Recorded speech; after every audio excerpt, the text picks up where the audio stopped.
I've had a few now themes of getting closer and closer to the core X-Men, but this is the theme of the. Starting off with the professor himself, Charles Xavier, the mutant with the sight, with the money to do the things. One of those things is use alien tech and his genius to build a machine to help him find mutants.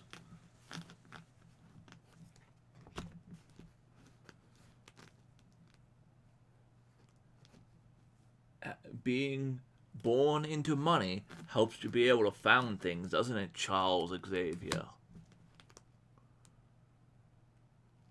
Opponent revealing the hands. Two cards are random from the hands can help you decide whether the battle's worth continuing or not.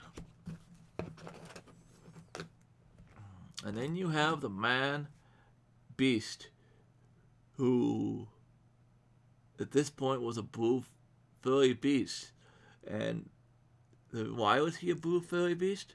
Because he wanted to cure his mutation, and it just caused him to mutate further.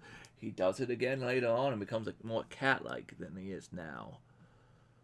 He just doesn't want to be a mutant, but every time he tries to fix it, it gets worse. Though the advantages of being a big furry blue beast thing is you don't expect him to be agile as he is, and you don't expect him to drop kick you from 10 feet up in the air, but he does.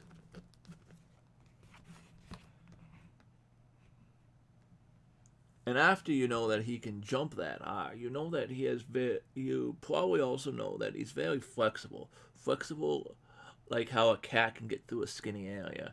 He can dodge things well. As I mentioned, he tried to cure his mutation. He did that by analyzing his mutation gene and tried to get it out. But being bestial does give you extra strength. I bet you this is an AA. Yep, AA. I didn't know. It doesn't matter what that is. As long as it's 4 and make it main conditional track, it's gonna be an AA.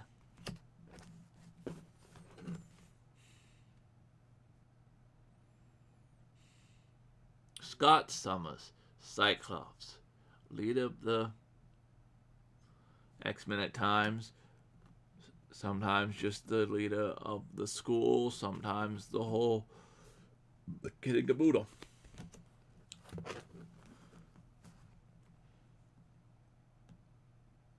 Sometimes you're only losing by a bit, and having a fearless leader can motivate you to victory. I believe this was back when Cyclops' beams weren't as defined as they are now, and they were actually lasers,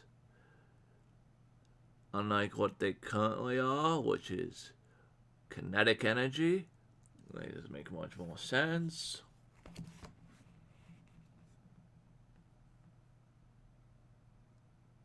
Yeah.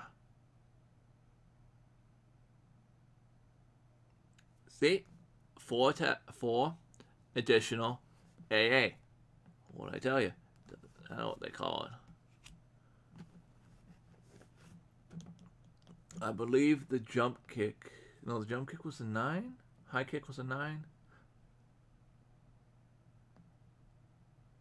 Going from a wide beam to a sweep to a focus. He can choose how much and how little comes out of his visors, and that gives him a lot of versatility, which allows him to do a wide beam.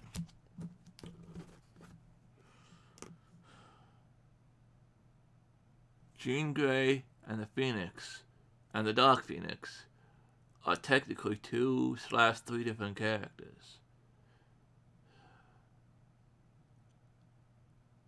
I don't know why. I haven't read enough X-Men comics to know why she dropped the name Marvel Girl, but that was her code name before she just said, fuck, I'm going by my real name.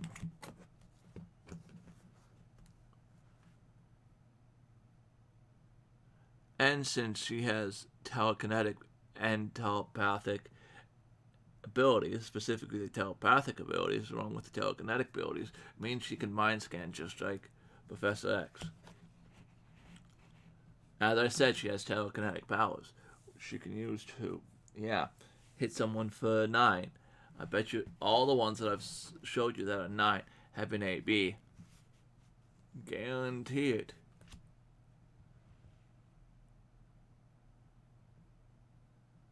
When she's, telekinetic, telepathic, telekinesis, all that jazz means that she can use that stuff, use her mind to block actual bullets, which is kind of scary.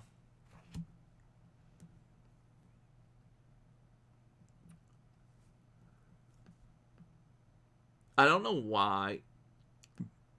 They had 2 telepaths on the team. How did the X-Men ever not be in communication with each other at all times? You had an X-Men at base and an X-Men on the field, Jean Grey.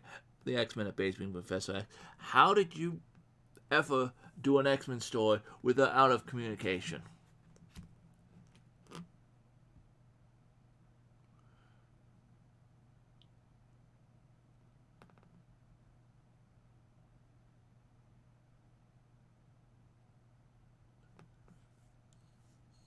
Mission cards. You can increase the mission cards. That's not nice. It's not nice at all. Core X-Men. So that was my theme of the Core X-Men. I hope you enjoyed.